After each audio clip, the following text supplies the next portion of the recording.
número 5. Deus te abençoe. Amém. Saiu o mestre, agora entra o discípulo, né? Apocalipse, capítulo de número 5. Quem encontrou, diga amém. Quem não encontrou, peça socorro. Não achou Apocalipse? O negócio está bravo, então. Apocalipse, capítulo de número 5, está escrito assim: E vi na mão direita daquele que estava sentado no trono um livro, escrito por dentro e por fora, de todo ele selado com 7 selos. Vi também um anjo forte que proclamava em grande voz: Quem é digno de abrir o livro e desatar os seus 7 selos? Ora, nem no céu, nem sobre a terra, nem debaixo da terra, ninguém podia abrir o livro, nem mesmo olhar para ele. E eu chorava muito, porque ninguém foi encontrado digno de abrir o livro, nem mesmo de olhar para ele. Todavia, um dos anciãos me disse: Não chores, eis aqui o leão da tribo de Judá, a raiz de Davi, que venceu para abrir o livro e os seus 7 selos. Quem crê neste leão da tribo de Judá, dê mais um grito de glória a Jesus. Coloque a Bíblia em algum canto, na cadeira ou no banco, e pegue na mão da pessoa mais perfumada do seu lado. Aperte a mão dele ou dela com carinho até eles falarem aleluia. Pentecostal que não faz barulho está com defeito de fabricação, não é? Senhor Jesus, mais uma vez nós entramos na sua presença. Minha oração é rápida.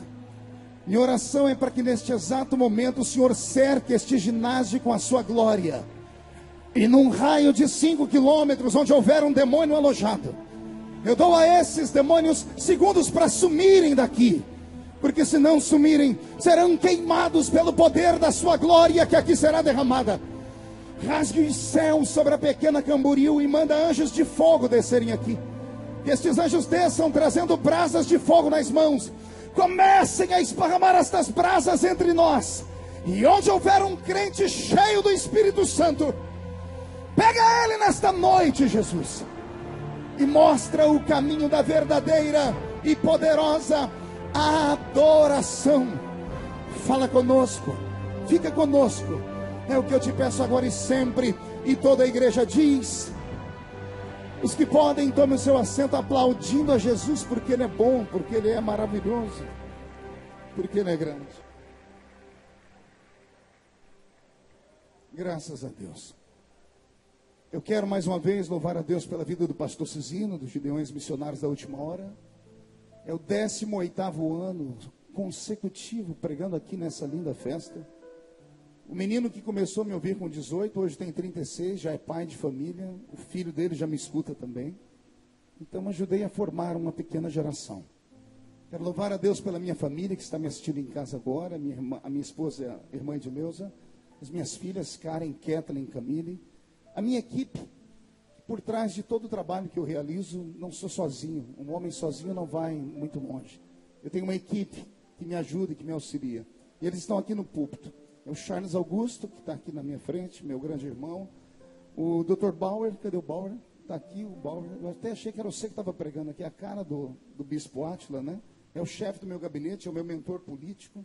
O Wagner e o Marcinho, que estão por aqui. O Vaguinho, menino, é o meu... Eu ia falar que era o meu Gease, mas Gease roubou, né? Então você não é o Gease, não. Você é um outro. Quero agradecer aqui também a Deus pela vida de um novo membro da minha equipe, que é o Dr. Luiz. Dr. Luiz está por aí? Doutor Luiz, fique de pé, por gentileza. Pastor Cizino, olha para esse menino aqui, o senhor ainda vai ouvir falar muito dele. Quem olha para ele não dá nada por ele. Se eu fosse presidente da República hoje, ele seria o ministro da Saúde do Brasil. Ele é médico, representa uma grande empresa, é de São Paulo, é membro da igreja do Jairim da Cassiane, lá em São Paulo, um grande empresário. E a minha oração é para que, quem sabe, amanhã ele dê uma oferta aqui de R$100 mil para os Gideões, pastor Cizino. Se a igreja, cadê ninguém dá um amém bem forte aí? Deus te abençoe, doutor Luiz. Faz parte do nosso ministério hoje. A doutora Fabiana, que é filha do pastor Cizino, que não pôde vir esse ano, está assistindo a gente pela internet. E ao pastor Adriano de Nova York. Cadê o pastor Adriano? Aquele moço ali, você emagreceu, né? Trouxe meu presente? Então tá bom. Já falei, agora você trata de entregar o presente, né? Graças a Deus. Aos meus companheiros pregadores que estão aqui, eu vi aqui o pastor Gilvan Rodrigues com a sua esposa, a irmã Lindaura, né? Lindaura. Enaura. Deus abençoe vocês. Pastor Gilvan vai estar pregando amanhã, domingo, no segundo horário, né, pastor? Na parte da tarde. Eu quero estar aqui para lhe ouvir pregar. Deus abençoe o senhor. Pastor Takayama, meu amigo, meu mestre, Deus abençoe. O senhor pregou muito aqui hoje, umas fotos já estão pela internet, o senhor com um olho desse tamanho. Esse é o pastor Takayama. Depois o senhor procura o Moisés Bernardino, que ele soltou umas fotos do senhor na internet, daquele jeito. Tá? Moisés, você está ouvindo aí, né? Agora eu te entreguei. Pastor Abílio Santana, fui ouvi-lo ontem, e que mensagem. Deus te abençoe. Pastor Paulo Marcelo, grande amigo. Esses são amigos particulares que vieram para me ouvir, eu fiz um pedido a eles. Está aqui também Vanderlei Carceriano, Deus te abençoe. E a todos os demais pregadores que estão aqui. Queridos, a Bíblia Sagrada é o livro mais lindo já escrito. Não há um livro que se compare a esse livro. Outros tentaram fazer livros parecidos como esse, não deram conta. Escreveram best-sellers. Alguns deles se tornaram filmes em Hollywood. Passou a sua temporada, os livros estão apodrecendo nas estantes. A Bíblia Sagrada permanece de pé. Nações inteiras se levantaram contra a Bíblia Sagrada. Governos se levantaram contra a Bíblia Sagrada. O comunismo matou 50 milhões de pessoas ao redor do mundo. Somente no norte da Europa, por exemplo, na Romênia, centenas de igrejas foram dizimadas, pastores tiveram suas unhas arrancadas, suas costas dilaceradas, seus filhos assassinados, como a história que ouvimos hoje aqui de um país bem perto, em Cuba, Fidel Castro. Esses governos comunistas se levantaram contra Deus e contra a Bíblia, queimaram as Bíblias, tiraram as Bíblias do seu país. Esses governos caíram e a Bíblia voltou para o lugar onde elas estavam. Pessoas do mundo inteiro têm fome e sede da palavra, e a Bíblia está aí como fonte inesgotável de alimento e de água para matar a sede daquele que acredita naquele que tudo pode fazer. Por isso, esse livro tem que ser reverenciado e amado. Quando eu vejo homens como o bispo Átila, que aqui pregou, e os pregadores que eu citei aqui, pregadores em que eu me espelhei desde a minha infância, como o pastor Gilvan Rodrigues e o pastor Idecaso Takayama. Outros vieram já quase com a minha idade, como o pastor Abílio, o pastor Paulo Marcelo e o pastor Vanderlei Carceriano. Mas todas as vezes que eu vi esses homens pregarem, eu confesso, vocês são motivo do meu amor pela Bíblia. A Bíblia Sagrada, ela mexe com as entranhas daquele que acredita em Deus de verdade. Existem pessoas que não acreditam em Deus. Alguns acham que a Bíblia é apenas um livro filosófico. Outros pensam que é apenas um livro de poesias. Para nós que aqui estamos, sabemos que ela é a boca de Deus falando conosco. Quando eu era menino, me disseram que ela fechada era a boca de Deus falando, ou melhor, aberta era a boca de Deus falando, e fechado era apenas um livro comum. O tempo passou, eu tenho 43 anos de idade e posso afirmar, fechada ou aberta, ela impõe a presença de Deus em qualquer ambiente onde ela esteja. Os Estados Unidos da América têm uma cultura até os dias de hoje. Ninguém vai a uma corte sem antes fazer um juramento com a mão sobre este livro, porque ele representa algo divino. Podem os homens se levantar, pode o diabo morder a testa dele, querem os homens acreditar ou não. Tudo que está escrito neste livro já aconteceu, está acontecendo e ainda vai acontecer. E oxalá que a maior promessa desta palavra se cumpra, quem sabe nesta noite. Dada a palavra de ordem, o mesmo Senhor descerá do céu com alarido e voz de arcanjo. Os que morreram em Cristo ressuscitarão primeiro, e depois nós, os que ficarmos vivos, seremos transformados e arrebatados seremos, e estaremos para sempre com o Senhor Jesus nos ares. Se isso acontecer hoje à noite, e daqui só 2 crentes subirem, eu tenho certeza que o primeiro sou eu. Quem é o segundo? Deixa eu ver. Então aproveite que a sua empolgação está assim, levante a mão direita para o céu, chacoalhe ela, faça uma tomada disso, cinegrafista. Coloque no ombro de quem está do seu lado com carinho e respeito. Se a pessoa reclamar, diz que é um pedido do pregador. Chacoalhe a pessoa até ela ficar irritada, irrita ela. Isso, chacoalhe, desperta ela. Diga, Deus te trouxe aqui para isso hoje. Diga, Deus te trouxe aqui para sacudir a sua fé nessa noite. O horário já se foi, são 10h40. Eu sei que daqui a pouco vai começar o Corujão na televisão. Se alguém quiser ir para casa, para o hotel assistir o Corujão, fique à vontade. Hoje aqui nós não vamos ver coruja, nós vamos ver aqui a pombinha do Espírito Santo voar sobre esse ginásio. E eu estou com vontade de pregar, então que Deus nos ajude. Robson, mude a música e respire fundo. O livro do Apocalipse é, na Bíblia Sagrada, o mais difícil de ser interpretado. É difícil porque a sua linguagem é uma linguagem alta, revelação profunda. Suas revelações são alegóricas, metafóricas. Suas analogias são difíceis e complicadas de compreender. Talvez seja por isso que há uma escassez da pregação deste livro, pastor Abílio. Até porque a nossa mente, ela tem dificuldade de compreender a linguagem divina. E por isso precisamos ter mestres que nos ensinem a palavra. O livro do Apocalipse, diferente do que muitos pensam, não é apenas o livro do futuro, das coisas que vão acontecer. Ele é um resumo do passado, do presente e do futuro. Quando o Senhor Jesus chamou o escritor deste livro, e talvez temendo que ele cometesse o mesmo erro de um outro que foi ao céu, e vale a pena dizer isso aqui, Jesus no Novo Testamento levou 2 homens ao céu, e deu a eles a oportunidade igual de ver o céu e trazer o contato para que a igreja pudesse conhecer. O primeiro que foi, olhou o céu, achou muito lindo, interessante, só que a mente dele era uma mente analítica, porque ele era um doutor da lei, e não era um doutor da lei religiosa, ele era um advogado. Já foi citado aqui o seu nome, Saul de Tarshite, Saulo de Tarso, Paulo. E quando Paulo marcou um culto na igreja e foi contar o que ele viu no céu, eu não sei se foi a reação da igreja, deixou ele amedrontado. Porque quando ele foi falar do que ele viu no céu, o povo se empolgou e ele começou dizendo assim: eu conheço um homem, que se no corpo não sei, se fora dele também não sei, foi até o 3º céu e ouviu coisas inefáveis.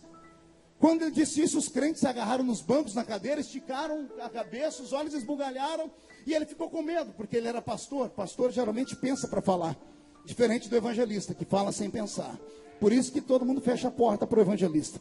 O evangelista vai bem no primeiro dia, no segundo, no terceiro dia alguém vai e fecha a porta, porque ele extrapola os limites, ele fala sem pensar. O seu temperamento é assim. O pastor não. Ele está todo dia na igreja, então ele pensa para falar, para não escandalizar nenhum crente. Quando Paulo viu que ia escandalizar, ele disse assim: olha, que não é lícito ao homem contar. Pense num culto frustrante. Você está do lado de uma pessoa que foi arrebatada, e ela diz: eu conheço alguém que foi arrebatado, e ouviu coisas grandes, e você quer ouvir, e ele diz: mas não é lícito contar. Aí Jesus resolveu levar um outro, e esse não era pastor, esse era evangelista. Só que mesmo assim Jesus já foi dando uma ordem para ele: ó, tudo que você vê, escreve. Ou seja, ele não tinha para onde fugir. Tudo que você vê, escreve num livro.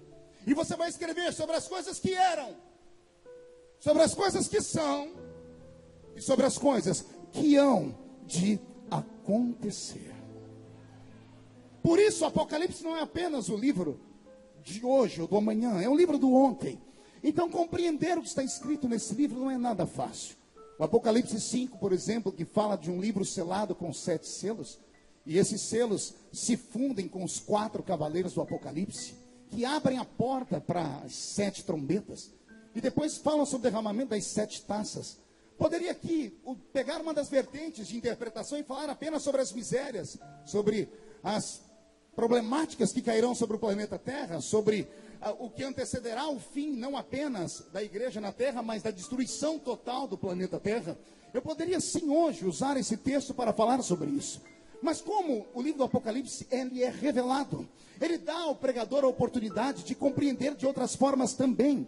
Eu não preciso pregar ele de maneira literal, eu posso em Deus buscar uma outra interpretação. E o Senhor Jesus me deu uma outra interpretação acerca desse texto. Se eu conseguir transmitir a metade do que está no meu coração, eu creio que alguns que estão aqui vão voltar para os seus hotéis carregados, arrebatados pela presença do Senhor, porque é muito forte. Antes de começar aqui a deflagrar aquilo que o Senhor falou sobre o Apocalipse 5, permita-me aqui dar uma pequena biografia daquele que escreveu o livro. João, o apóstolo, o último dos apóstolos vivos aqui nesse planeta. Todos os outros apóstolos tiveram uma morte truculenta e violenta. Cada um deles teve a sua vida martirizada, ceifada pelos imperadores do seu tempo. Pedro foi crucificado de cabeça para baixo, João Marcos arrastado pelas ruas de Alexandria, ter o seu corpo todo esfolado, Tiago morreu ao fio da espada, etc, etc. De todos os discípulos do Senhor, um não provou a morte violenta, e é o nosso João da história. E João não provou a morte de forma violenta, não é porque fosse bonzinho, é porque um dia os discípulos questionaram Jesus, porque Jesus tinha mais afinidade com João. Quem já leu a Bíblia sabe do que eu estou falando. João é o homem que reclina a cabeça no peito do Salvador. João é o homem que tem a mãe que vai falar com Jesus, diz: quando entrar no seu reino, deixa um dos meus filhos sentar à sua esquerda e outro à sua direita. João conseguiu conquistar um espaço especial ao lado de Jesus. E um dia isso despertou ciúmes. E Jesus ouviu e sentiu ciúmes dos discípulos. E Jesus respondeu de maneira incisiva. Ele olhou para eles e disse: que importa a todos vocês que ele viva, até que me veja voltar aqui, no meu poder e na minha glória. Preste atenção. Jesus comprou a vida de João para si e disse aos discípulos: que importa a todos vocês que ele não prove a morte, até que ele me veja voltar aqui nesta terra, no meu poder e na minha glória. Os discípulos até pensaram naquela época que João viveria para viver o arrebatamento da igreja, a promessa da sua volta. Mas não era isso que Jesus está falando. Mas como tudo que Deus fala, ele cumpre. Jesus colocou uma blindagem ao redor de João, e a morte não tinha poder sobre ele. João está no alto dos seus 90 anos, está pastoreando a linda igreja de Éfeso, uma igreja plantada pelo apóstolo São Paulo nos áureos anos do seu evangelismo. Ele agora é pastor sênior desta igreja. E a notícia de que há um dos seguidores de Jesus vivo chega até o imperador de Roma, que neste tempo, se não me falha a memória, era Domiciano. E Domiciano, quando ouve falar que há um dos discípulos de Jesus vivo, e sabe que todos os outros imperadores antes dele matou os discípulos de Jesus de maneira violenta, ele quis entrar para a história também. Então ele mandou chamar o velho João até o seu palácio, questionou sobre a sua fé, e disse a João que ele tinha o direito de negar a fé para sobreviver, ou então encararia a morte. A história diz que o velho João não temia a morte. Olhou para o velho imperador e disse para ele: meu Cristo nunca foi meu inimigo, por que é que eu negaria se ele nunca me negou? A fúria do imperador se acende. Os romanos, mestres em criar materiais de tortura, são em uma reunião, confabulam e criam um método de tortura que ninguém ainda havia experimentado. Criaram um tacho gigantesco, colocaram nele azeite fervendo e disseram: é aí que esse homem vai terminar a sua vida. A história diz que no dia do julgamento de João, sabendo já a sua resposta, o imperador foi obrigado a questionar: vai negar Cristo ou não? E ele disse: não posso negar.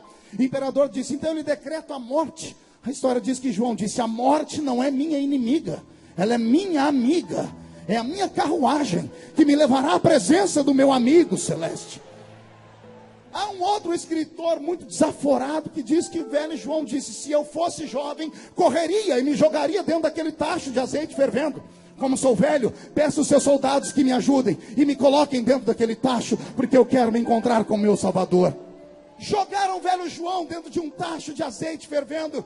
E ora, a reação de todos foi a mesma que eu teria. Todos estão de pé e todos esperam um grito do velho João dentro do tacho de azeite fervendo, mas não há grito nenhum, pastor Cizino. Assim como uma mulher quando joga um bife em uma panela que tem um azeite fervendo, sobe aquela fumaça branca. Assim como a mulher quando joga o arroz na panela, quando está bem quente, junto com a cebola e com o alho, sobe aquela fumaça branca. A temperatura do corpo de João, diferente da temperatura que estava dentro do tacho, quando o corpo dele se encontra com o azeite, sobra uma cortina de fumaça branca.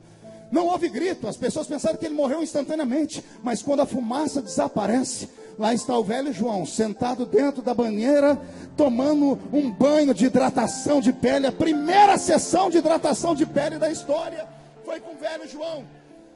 O imperador de pé grita: por que é que o azeite não te mata? Quem diz é um dos historiadores, que o velho João disse: é porque o azeite que está dentro de mim é mais quente do que o azeite que está por fora.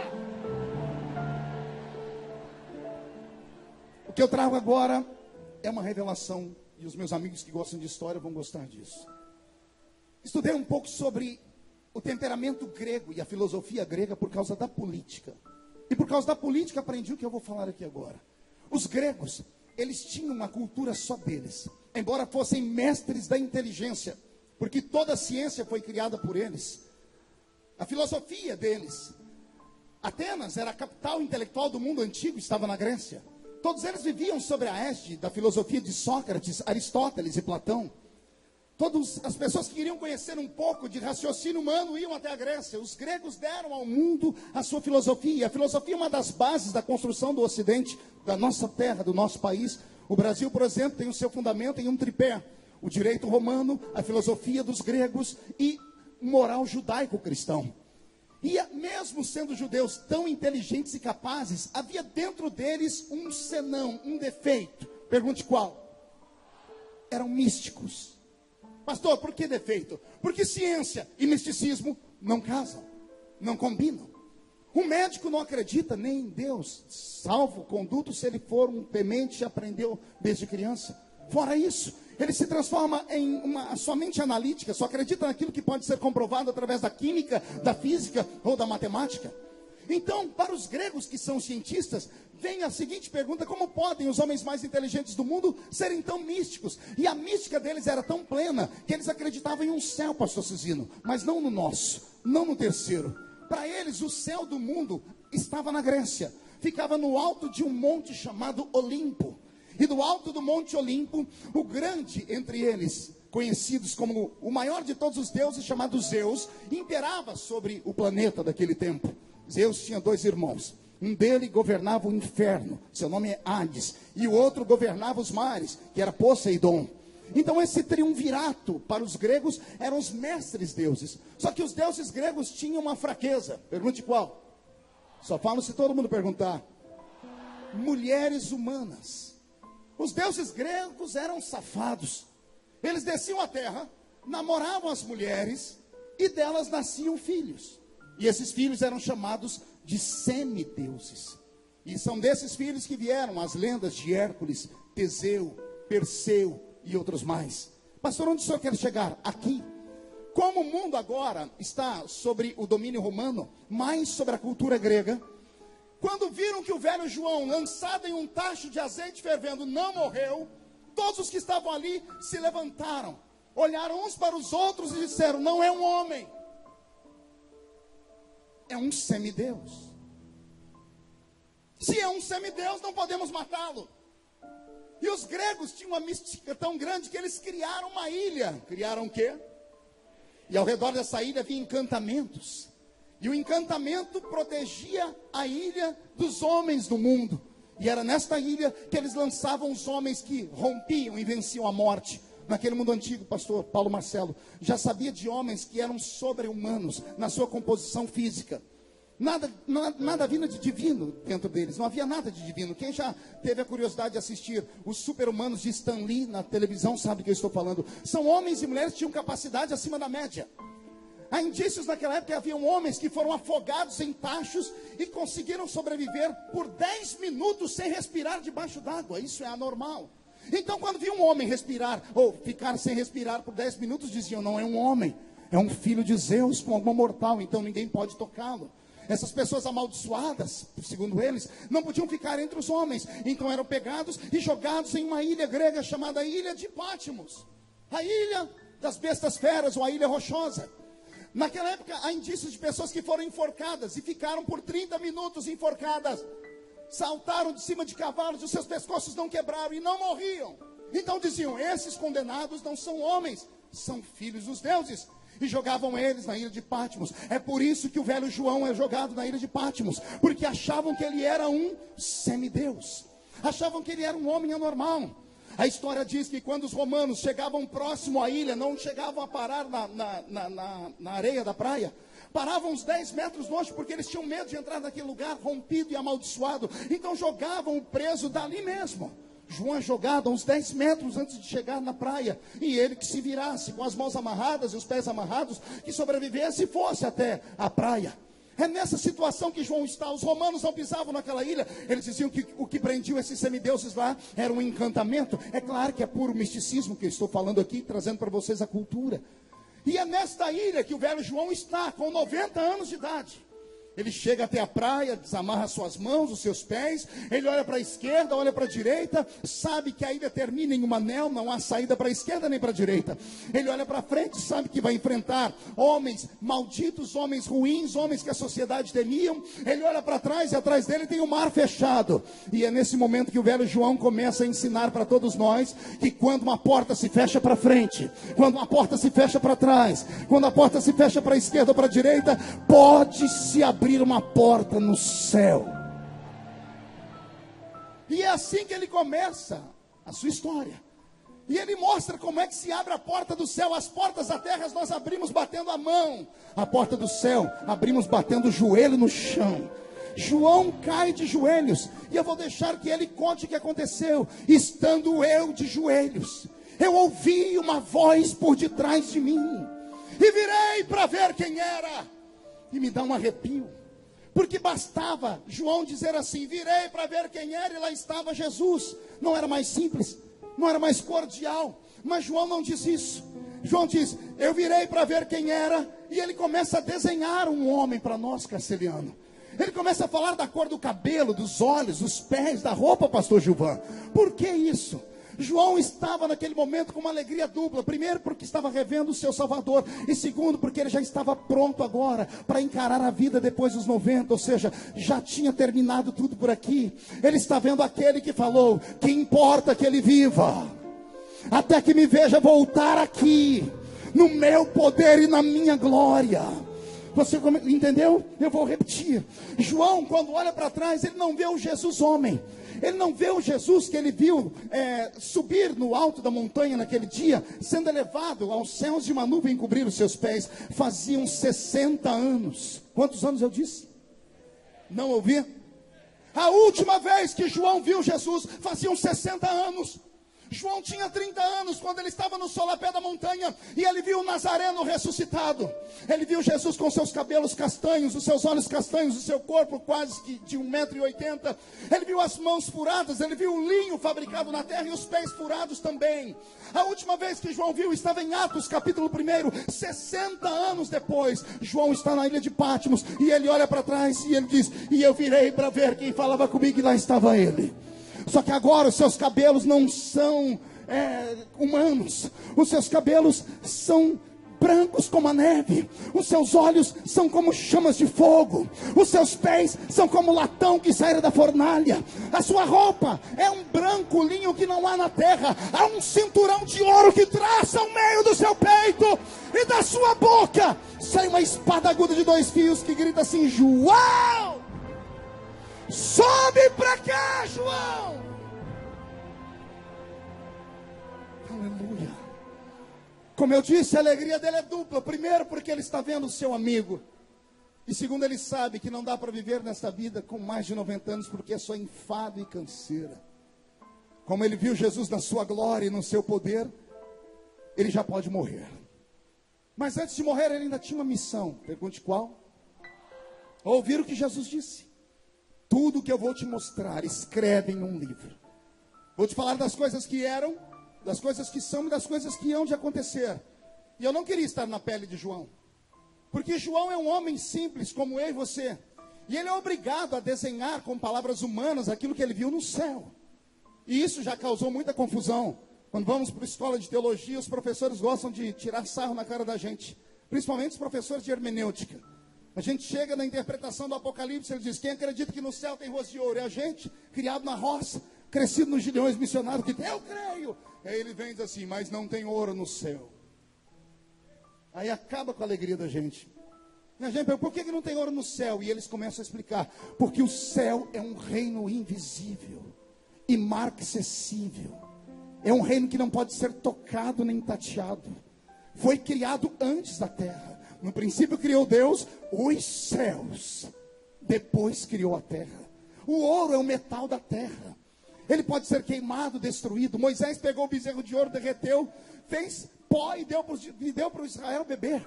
O ouro pode ser destruído. E aí o professor de teologia vem e anima o nosso coração. Ele começa a dizer assim: calma, o que João viu não se compara ao que ele falou. Ele diz que tem ouro no céu, mas não tem ouro. O que tem lá é maior do que o ouro, é melhor do que o ouro. porque o ouro pode ser destruído e o céu não pode ser destruído. E aí o coração da gente se anima. Eu não queria estar na pele dele, quando ele vai contar sobre como a Nova Jerusalém é cercada.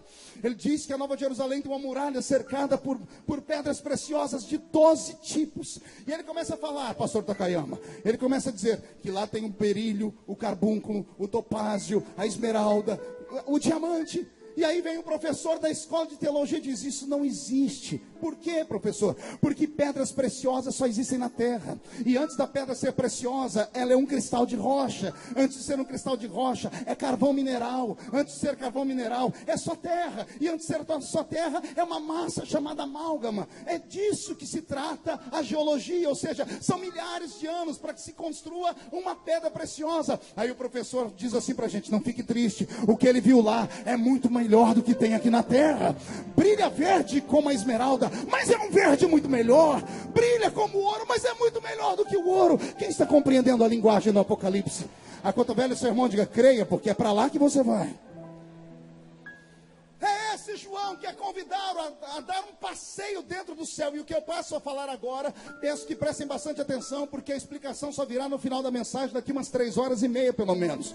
João, quando é convidado a entrar dentro do céu, ao colocar os pés naquilo que eu chamo de regiões celestiais, diga comigo, regiões celestiais. Quando lemos a Bíblia falar que nas regiões celestiais habitam espíritos, pensamos que são as regiões da terra. As regiões da terra não são regiões espirituais, são regiões humanas, são regiões naturais, são regiões físicas. A região celestial que a Bíblia fala e a Bíblia Sagrada nos diz, é o lugar onde está estabelecido o terceiro céu. O Senhor Deus colocou uma muralha ao redor do seu tabernáculo. E repito, havia somente um tabernáculo. Não haviam diversas ou dezenas de construções no início do Apocalipse. Quando João foi convidado a entrar lá dentro, pastor Abílio Santana, pelo que eu entendo da minha leitura e do meu estudo aprofundado, foram 50 horas de estudo para compor essa mensagem. João, quando colocou os pés no chão do céu, só havia vazio e mais nada. Ele avistou ao longe a única construção que havia lá dentro, que era um tabernáculo. Repita comigo, tabernáculo. O senhor é louco, pastor? Não, é só ler a Bíblia. Hebreus capítulo 9. Assim como há um tabernáculo terrestre, reflexo do tabernáculo celeste. O que nós temos hoje em forma de igreja nada mais é do que um espelho daquilo que existe lá em cima no céu. Quando João colocou os pés naquela pairagem, não havia nada a não ser o tabernáculo divino. Não havia construções, não havia casas, não havia edifícios, não havia praça, não havia árvore, não havia nada. Só havia um tabernáculo construído. Eu disse que a explicação disso vem no final da mensagem. Então, antes de falar que eu estou pregando heresia, preste atenção. João é convidado a atravessar toda aquela região celestial e ele sobe pelo alpendre do tabernáculo. Ao passar pelo que nós chamamos de átrio, onde estão os santos anjos que recepcionam, ele entra pelo lugar santo. Ao entrar no lugar santo, onde estão os 24 anciãos e onde estão os santos anjos que também cantam, João é convidado a observar que há uma sala fechada. E esta sala fechada nada mais é do que o santo dos santos. E é para lá que João é arrastado. É lá que João entra. Quando ele entra dentro dos santos, não há construção, não há móveis, só existe um trono. E sentado nesse trono está aquele que está aqui nesta noite. Não, você não pegou, vou falar. Sentado naquele trono está aquele que está de pé aqui entre nós nesta noite. Ele está sentado no seu trono. Sob o seu joelho, ou sob a sua coxa esquerda ou direita, ele tem um livro na mão. E o anjo diz, é ele, João, eis ali, o leão da tribo de Judá, a raiz de Davi, que venceu para abrir o livro e desatar os seus 7 selos.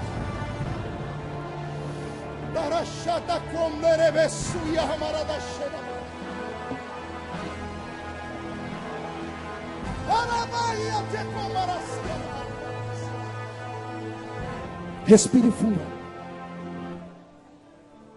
Para compreender o que João viu, e é aqui que eu digo que eu falei no início, eu tenho uma revelação particular desse texto. Eu poderia falar aqui que esses 7 selos seriam 7 missões que o Messias deveria cumprir para salvar a raça humana. 7 coisas que nenhum homem nunca fez, ele deveria fazer: nascer de uma virgem, vencer o pecado, morrer e ressuscitar. Ressuscitar, ir ao céu e prometer que vai voltar. Nunca pecar, vencer o diabo pela sua palavra. Poderia fazer isso. É uma das vertentes da interpretação. Poderia falar ainda que esses 7 selos, podemos começar com o cavalo branco, passamos pelo cavalo vermelho, o amarelo e o preto. Poderia explicar cada um deles. Apesar que o cavalo branco ainda dá um nó na cabeça de quem estuda, né? Não sabemos se é Cristo ou se é o anticristo. Ele está lá com um arco que atinge longe. Mas nosso Cristo venceu. E esse diz que ele está saindo vencendo para vencer. Poderia falar aqui sobre a cor vermelha. Poderia falar de um tempo de perseguição para o tempo presente. Ou poderia falar da perseguição que a igreja sofreu no início do seu nascimento. Quando o sangue dos mártires pingava nos solos da terra e pareciam sementes que brotavam mais almas que aceitavam a Cristo.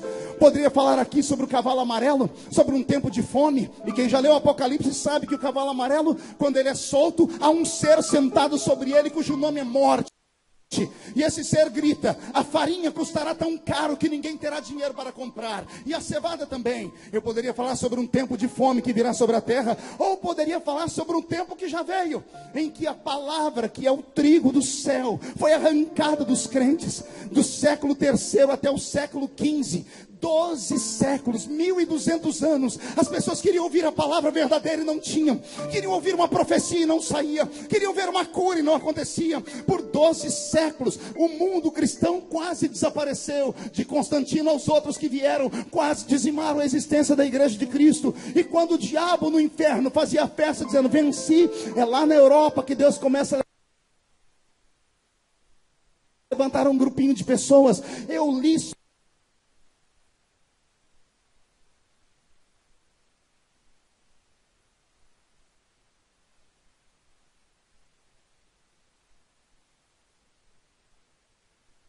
dizendo: se a Bíblia é de verdade, nós queremos viver o que está escrito nela. Se já teve profeta, queremos profeta de novo. Se já teve línguas, Mara, queremos falar em línguas de novo. Só que Deus não descia. O Senhor estava triste. E esses homens começaram a orar, deixaram de orar de joelho e começaram a orar em pé. E eles batiam o pé nas casas, e as casas de madeira tremiam. E os vizinhos dizendo: ó os tremedores aí, ó os quakers aí. E foi assim que começou um reavivamento sobre a nossa vida. Ah, Jesus, me dá aqui meia dúzia de quaker nessa noite. Me dá meia dúzia de quaker aqui nessa tribuna, e vamos sacudir o Brasil de novo. Oh meu Deus. Poderia falar sobre o cavalo negro, que fala do tempo de apostasia. Ele é a oposição ao cavalo branco. Se o primeiro traz paz, esse traz guerra. Mas não é isso que Jesus colocou no meu coração. O Senhor colocou no meu coração algo poderoso demais, divino, a respeito dessa interpretação. E eu descobri que o livro do Apocalipse 5 não é apenas o livro que vai desatar as 7 trombetas. Não é apenas o livro que vai desatar as maldições e as misérias sobre a terra. Eu descobri que este livro que está no Apocalipse 5, pastor Abílio, é o livro mais lindo já escrito.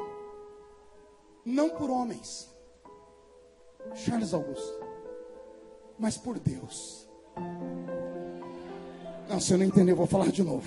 O livro do Apocalipse 5 não foi escrito por homens, foi escrito pela mão de Deus. Eu sei o que está escrito lá, e vou me arriscar. Eu sei a tinta que foi usada para escrever ele, e vou mais além. Eu sei o que é que está escrito em cada página daquele livro. Como é que o senhor sabe, pastor? O mesmo Espírito que revelou para João, que só de olhar e entendeu, falou comigo também. Aquele livro tem um nome pomposo, pergunte qual? Livro da Redenção da Humanidade. O nome é tão pomposo que a gente nem sabe o que é, né? Ah, se os crentes entendessem o que é redenção, Elaine. Se as pessoas conseguissem compreender, pastor Alexandre, o que é redenção. Redenção é pegar uma pessoa podre, suja e destruída, e dar uma nova chance a ela. Vamos fazer uma metáfora. Imagine você carcomido por uma doença. Você não tem nariz e não tem orelhas. Sua língua também está quase caindo. Os seus nervos, principalmente aqueles dos anelares, estão definhando. A sua pele está apodrecida e ela começa a mudar de cor. E você começa a feder. Não bastasse isso, você ainda é obrigado a se lembrar que você, dias atrás, pegou na alça do caixão de 10 filhos e levou eles para dentro do cemitério. Não bastasse isso, você ter que sentado no meio das cinzas, ficar se coçando com um caco de telha, lembrar que a sua mulher te abandonou, lembrar que os seus amigos foram embora e que você não tem no bolso um centavo para comprar nada, lembrar que só tem como amigo moscas e urubus que estão esperando a sua morte, lembrar que os seus melhores amigos disseram para você: você está aí com pecado escondido. E quando não tem mais nada para fazer, você olha para o céu, não tem amigos por perto, você se levanta com a perna tremendo, com as memórias dos filhos mortos, da esposa que foi embora, com um caquinho de telha tremendo, e levanta ele para o céu e grita: hoje eu estou assim, mas eu sei que o meu Redentor vive! Ele vive! E o que é redenção, pastor? Está pronto para ouvir? Redenção é você com um caquinho de telha para cima. Quando você abre os olhos, a pele podre começa a ficar nova, o fedor desaparece, o nariz começa a crescer de novo, as cartilagens destruídas pela lepra começam a se fazer. Você começa a andar como que num passe de mágica. A casa que estava destruída, você olha, agora tem uma outra maior do que aquela. Os amigos que foram embora voltam em dobro, a sua riqueza volta em dobro, os seus filhos nascem. Dedo de profeta para cima comigo. Aponte o dedo no nariz, seu irmão, diga: isso é redenção. Não, grita, diga: isso é redenção. É devolver a esperança, é devolver a alegria, é devolver o que foi roubado. Este é o livro da redenção da humanidade.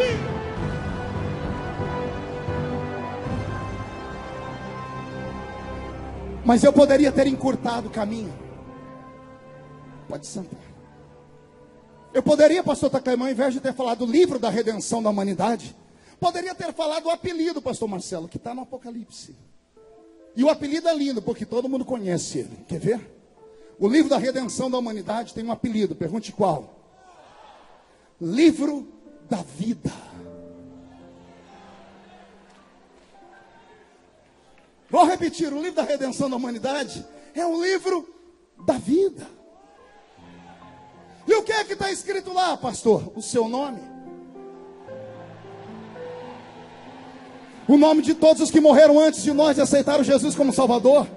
Agora é para arrancar tatu da toca e sabiá do toco. O nome de todos aqueles que ainda não foram salvos, mas tem a sua oração guardada no céu. Crê no Senhor Jesus e será salvo tu e a tua casa. É esse o livro que está no colo de Deus. Pastor Marco, se é o livro da vida e eu fiquei feliz, por que é que João chorava?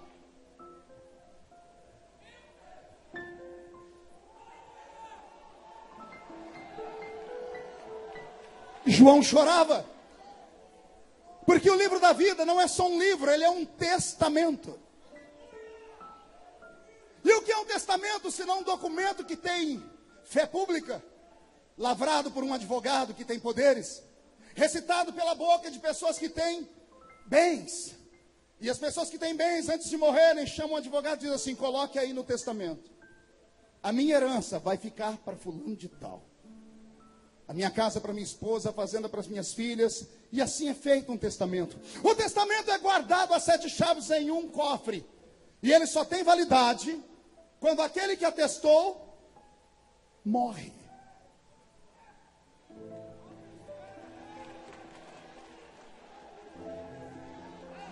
O testamento só tem validade quando aquele que atestou morre. O pai pode ter deixado a fábrica para o filho não pode botar um dedo nela enquanto o pai for vivo. Enquanto o pai respirar, ele pode estar lá na UTI tremendo. O filho não pode pegar nada porque é do pai. Só quando o pai morre é que o filho recebe a herança. O livro do capítulo 5 do Apocalipse é um testamento. Qual é o bem que tem lá, pastor? A vida eterna, a herança do justo, do céu. Pastor, e por que João chorava? João chorava porque entrou um advogado lá no céu gritando: ninguém pode abrir o testamento, ninguém pode ler o que está escrito aí dentro, os nomes não podem falar, a raça humana está condenada ao inferno para sempre. E ele disse: foi abusado, ninguém na terra, nem debaixo, nem em cima, pode nem olhar para esse livro. Por quê? Porque todos pecaram. E o salário do pecado? Se o salário do pecado é a morte, ninguém tem vida para dar. Ninguém pode salvar a raça humana. João, pastor Cisino, com 90 anos, entendeu isso. Quando ele viu o livro fechado e o advogado gritou, ninguém pode abrir o livro, ele chorou. Ele chorou porque sabia que não ia ter Gideões. Não ia ter a sua igrejinha. Não ia ter aquela oração de vigília. Essas línguas estranhas. Não haveria louvores como que nós ouvimos aqui. Não haveria nada. E João começou a ter uma crise, uma convulsão de choro. A lágrima dele mexeu com aquele que estava no trono. E aquele que estava no trono ouviu também a porta se abrir. O choro de João destancou a porta. E entrou um outro advogado.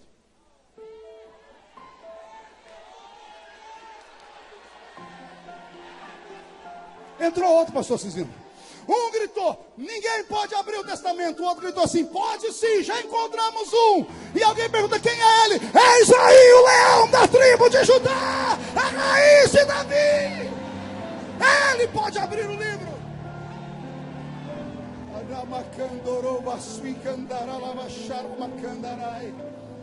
Amém até aqui? Respire fundo. Eu descobri que o livro do Apocalipse capítulo 5, pastor Gilvan, já havia sido escrito no Velho Testamento. Em um outro livro, em uma outra linguagem. Capítulo 6 do livro do profeta Isaías. Tema de missões. Quantas vezes pregamos nesse púlpito aqui? E agora quem enviarei? E quem há de ir por nós?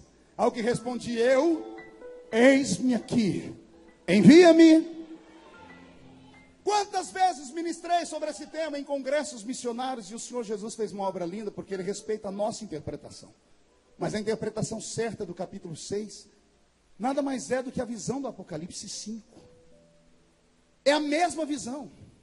Pastor, como assim? Não tente entender a mente de Deus. Deus não é um ser limitado pelo tempo. Na mente de Deus, passado, presente e futuro se misturam. Você não consegue entender o tamanho do seu Deus. Deus está olhando para você agora dentro desse ginásio. Ele não enxerga uma multidão, ele enxerga só você. Só que Ele está vendo você agora nascer da barriga da sua mãe. E Ele está vendo você ser sepultado ou arrebatado. Entendeu isso ou não? Vou tentar falar de novo. Na mente de Deus, passado, presente e futuro se misturam. Para Deus, o tempo presente nosso é passado. O tempo futuro nosso, para Ele, é passado. Quando a Bíblia vai ser escrita, ela fala que o Cordeiro foi morto antes da fundação do mundo. Tente interpretar isso. A linguagem de Deus é difícil. Deus é um ser que se mistura. A mente dele, passado, presente e futuro, se misturam porque esses tempos só existem em nós. Nele não existe. Deus é Senhor do tempo. Deus é um ser tão grande, tão magnífico, que a Bíblia Sagrada diz que quando Ele quer olhar os céus, quando Ele quer olhar os céus, Ele se inclina. Não entendeu? Vou desenhar. Quando Deus quer olhar os céus, Ele se inclina. Está escrito aqui. Ele é tão grande que o salmista, houve uma guerra de salmistas. Um falou que Deus, quando quer olhar o céu, olha para baixo. O outro disse assim, não, a minha visão é maior. Ele segura na concha da mão dele todos os oceanos da terra. Aí o outro profeta escutou de novo e disse assim, não, vou ganhar de vocês. Operando Deus, quem impedirá? Não dá para compreendê-lo, porque Ele é imarcessível. Pois bem, Isaías capítulo 6 é a pergunta da resposta de Apocalipse 5. Apocalipse 5, João entra na sala. Ciência, consciência, governo humano era patriarcal e lei. Em todas elas Deus tentou uma aliança com o homem, mas o homem não se dava conta do que era Deus. Deus queria provocar no homem temor e provocou medo. Temor é diferente de medo. Deus não quer que ninguém tenha medo dele. Deus quer que o homem tenha temor. O que é temor? Te explico com um exemplo. O filho tem 40 anos, faz halterofilismo. O pai tem 70, está velho e quase que não consegue andar. O filho vai discutir com o pai e o pai dá um tapa no rosto do filho. O filho põe as mãos para trás e recua. Porque ele tem medo?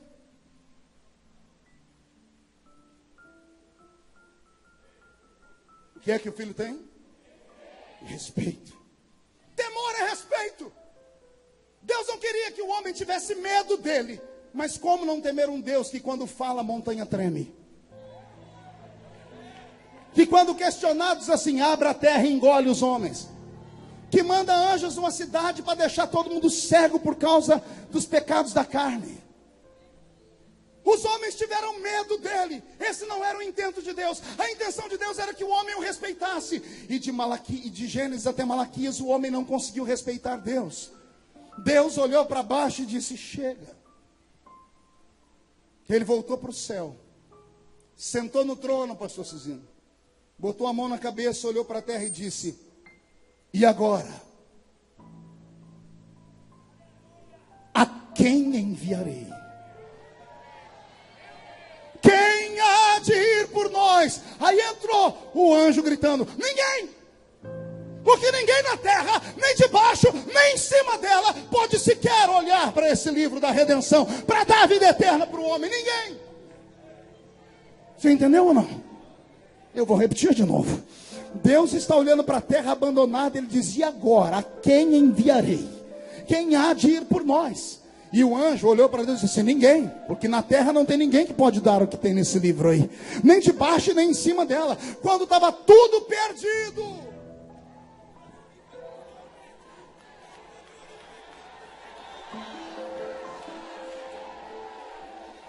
O anjo gritou e falou bonito, ninguém na terra, nem de baixo nem em cima, como não tem ninguém na terra, no céu, se levanta à direita de Deus Pai, um ancião de dias, de cabelos brancos como a lã branca, seus olhos são como duas brasas de fogo, seus pés reluzem como latão que saíram da fornalha, o seu corpo é coberto com linho puro, e um cinturão de ouro traça ao meio do seu peito, ele tem nome, Leão da tribo de Judá.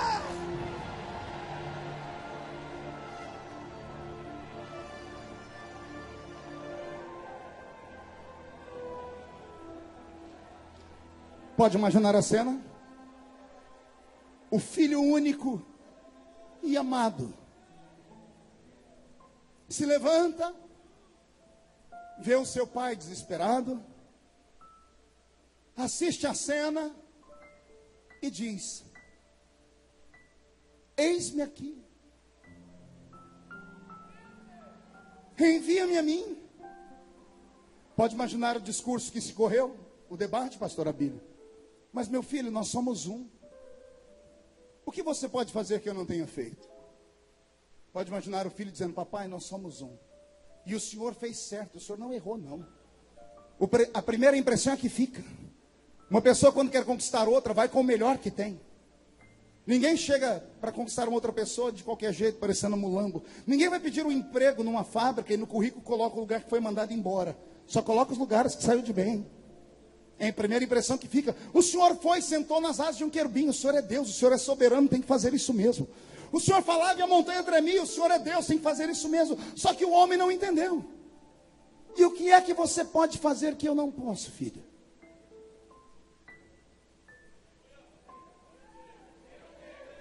Eu posso tentar entender o homem. Como é que é, meu filho? Sim, pai. Pai, com todo respeito, o senhor criou uma raça que é incontrolável.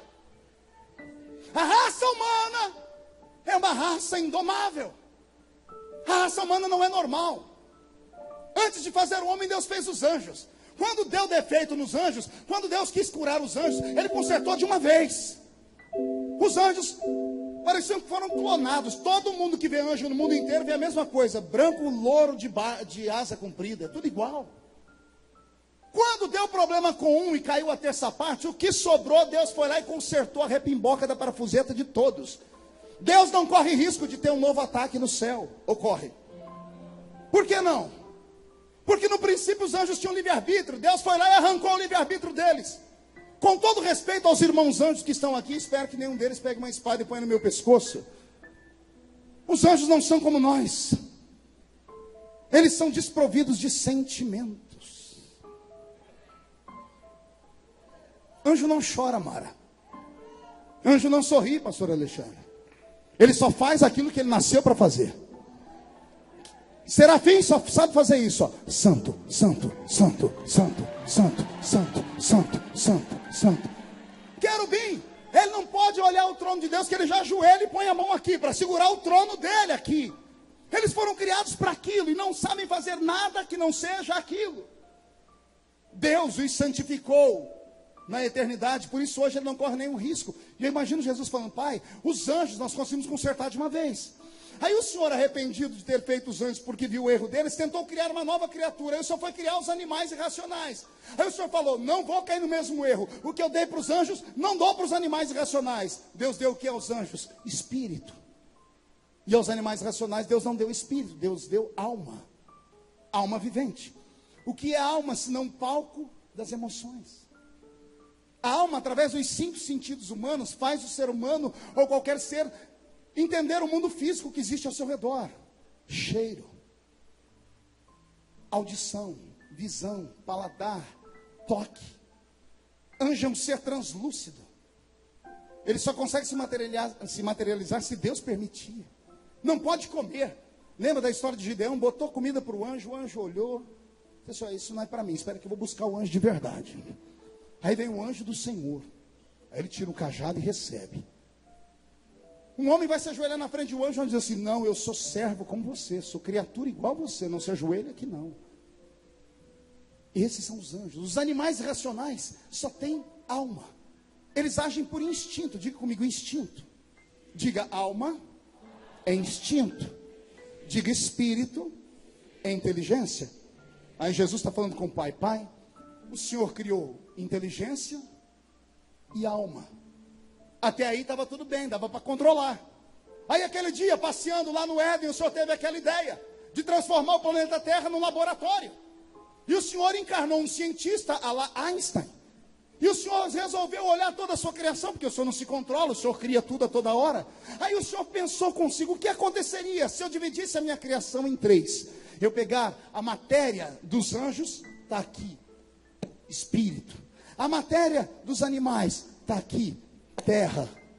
Eu preciso de um pedaço de papel, um celular, me dê seu celular aqui. E a alma dos animais aqui. Espírito, corpo e alma. Anjo só tem espírito, animal só tem corpo e alma. Aí o Senhor disse: o que aconteceria?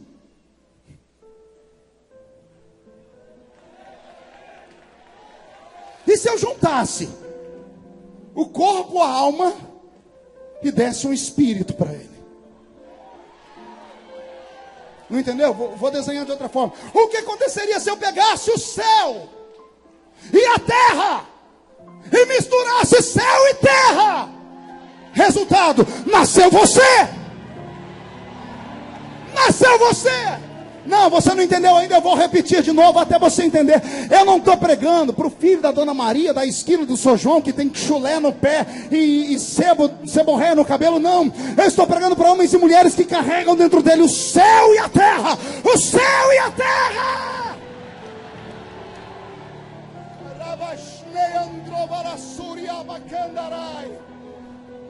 Vou te fazer entender porque o diabo te odeia. O diabo te odeia porque você é melhor do que ele. O diabo odeia a raça humana porque a raça humana é muito mais poderosa do que ele. O diabo te odeia porque ele tem ciúmes e inveja de você. O diabo te odeia porque o que Deus te deu não deu para ele. Alguém aqui já viu encruzilhada? Quem já viu encruzilhada? O que tem na encruzilhada? Quando o negócio é bravo.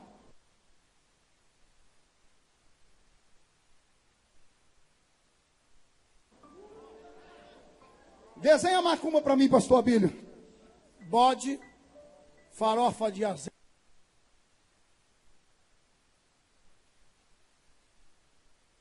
dendê, vela preta, pano preto, pano vermelho, pinga, goró, cachaça. O diabo pede tudo isso. Pergunte para quê? Para sentar, ficar olhando com os olhos, lambendo com a testa. Pegar um grão de farinha. Ele não consegue experimentar um pedaço da carne de bode. Ele não sabe o cheiro da cachaça. Ele sabe que os homens...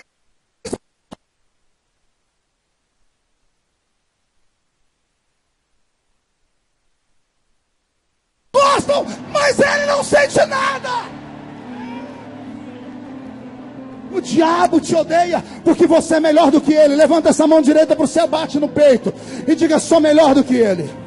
Olha para o seu irmão, se você não acredita, diga: o problema é seu. Diga: eu sou imagem e semelhança daquele que fez os céus e a terra. E só quem é semelhança de Deus, tire o pé do chão para adorar.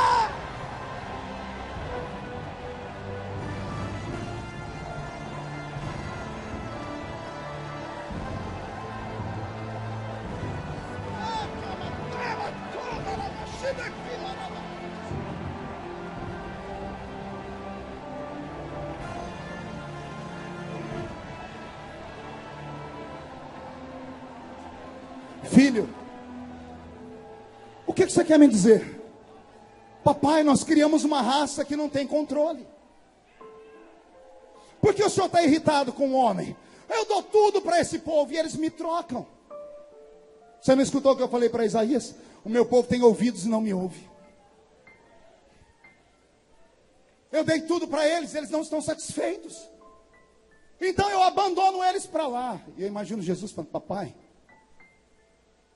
vamos entender a raça humana. Qual é a sua ideia, filho? Papai, antes de eu contar a minha ideia, porque ela é mirabolante, deixa eu te falar como é o homem. Pois não, filho. Eu imagino Jesus fazendo aparecer no céu o planeta Terra numa imagem holográfica. A Terra está girando. E Jesus toca num continente da Terra. Ele toca num continente e puxa uma imagem de uma criança. A criança tem a barriga grande, pele e osso, nariz escorrendo e desdentada. E Jesus pergunta: papai, por que essa criança chora?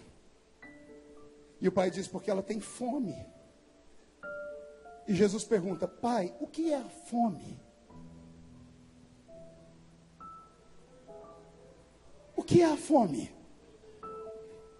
Meu filho, é um dispositivo que eu criei para controlar o homem. Papai, não é isso que eu estou perguntando, não é técnica. Eu quero saber o que é que sente uma pessoa que está com fome. Eu não sei, filho.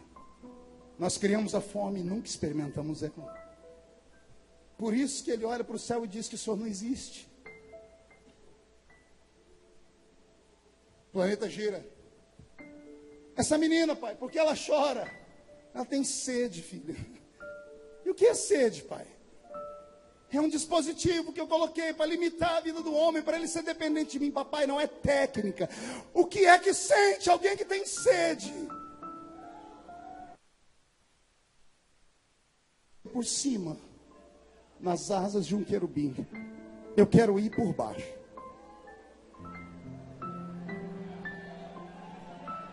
O Senhor foi como soberano, eu quero ir como servo.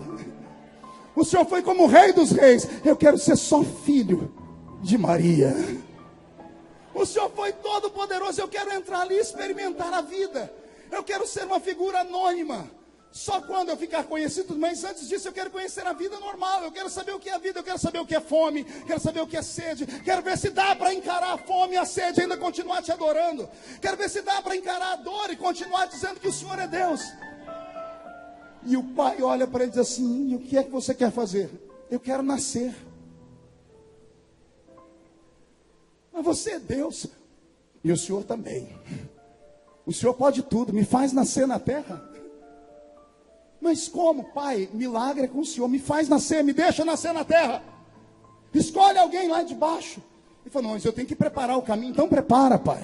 700 anos antes de Jesus nascer, Isaías começa a gritar: eis que uma virgem conceberá e dará à luz a um filho. Colocarão nele o nome de Emanuel. Oh, glória! O caminho começa a preparar. Chega o dia dele nascer. Imagina a despedida lá em cima, pastor Cino. O pai dando um beijo no filho, falando: filho, para onde você vai? Eu vou nascer, meu pai. Só louco para entender essas coisas. Então tá bom, então vai. Antes dele descer, desce um anjo primeiro. O anjo entra no quarto de uma menina que está dobrando a roupinha dela. De repente, a aura do anjo, a luz, joga a silhueta da sombra dela na parede. Quando ela vê a parede tremer, ela olha para trás e toma um susto. Tem um homem de branco dentro do quarto dela. Antes dela gritar qualquer coisa, o anjo se curva e diz: bendita sejas tu entre as mulheres.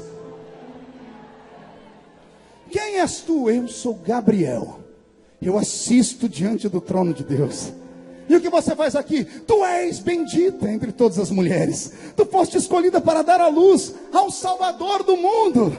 E ela diz, mas eu sou virgem, não conheci homem. Fica tranquilo, o Pai já preparou tudo. Esta noite, tu ficarás cheia do Espírito Santo.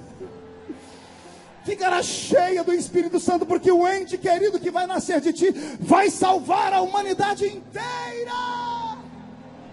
E eu quero pegar um gancho aqui, que eu aprendi uma coisa aqui agora. Pergunte o quê? Crente cheio do Espírito Santo fica grávido de um milagre. Não entendeu? Vou repetir. Se ficar cheio do Espírito Santo, engravida de um milagre. Então, por favor, para de ficar me olhando com essa cara feia, parecendo que foi batizado num pote de vinagre. Fica aí me olhando com esse olho seco, parecendo olho de sapo que morreu no dia de enchente. Fica parecendo uma estátua de museu, porque isso aqui não é uma missa. Isso aqui é um culto pentecostal dos Gideões Missionários da Última Hora.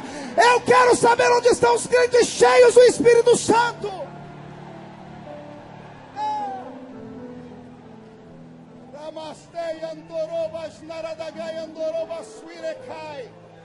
Tarnai andrevele suria masha daqui borovas teriandarabakai. Marasuri di candarabasha da candarabasuri di candarabasharabaka. Eis-me aqui, envia-me a mim. E Jesus vem, nasce de Maria, vive nesse mundo desgraçado e maldito. Não havia nele beleza nenhuma para que o desejássemos. Sofrido, experimentado, homem de dores. Aos 30 anos de idade, ele resolve se apresentar para o mundo na festa das bodas de Caná. O mistério começa a acontecer. O ministério começa a crescer. Consegue alguns adeptos que ele chama de escola apostólica. Não escolheu muitos, só 12. E com esses 12 ele virou o mundo de cabeça para baixo. Ele cumpriu todas as leis do homem para que o diabo não tocasse nele. E uma delas é a mais engraçada. Vai Deus ser batizado pelo homem. Mas até no batismo as coisas extraordinárias acontecem. Porque o batizador chamava todo mundo de cobra, víbora. E quando ele vê aquele descendo a montanha, diz assim, todo mundo aqui é cobra, menos aquele ali, ó. Aquele ali é o Cordeiro de Deus, que tira o pecado do mundo. Ele é batizado por João. João faz uma pregação rápida. Esse é aquele que eu falei, eu batizo com água, mas ele batizará com o Espírito Santo e com fogo. Ele tem uma vida como a nossa, mas as últimas 18 horas da sua vida, quantas horas eu disse? É dolorida. Robson, muda a música. 18 horas antes da cruz, ele é testado. E ele entende o peso de ser um ser humano. Eu não sabia que ele cantava. E ele cantou na última noite. Eu não sabia que ele precisava de oração. E na última noite ele chamou todo mundo para orar com ele. Oh, glória. Teve um dia que todo mundo falou, o senhor não vai ensinar nós a orar? Ele disse, vocês não precisam, eu estou aqui. Mas já que vocês insistem, vai lá, vamos soltar um Pai Nosso. E ele ensina uma oração que dá para falar ela em 1 minuto. E aí na noite em que ele precisa de oração, eles vão fazer a oração do Pai Nosso.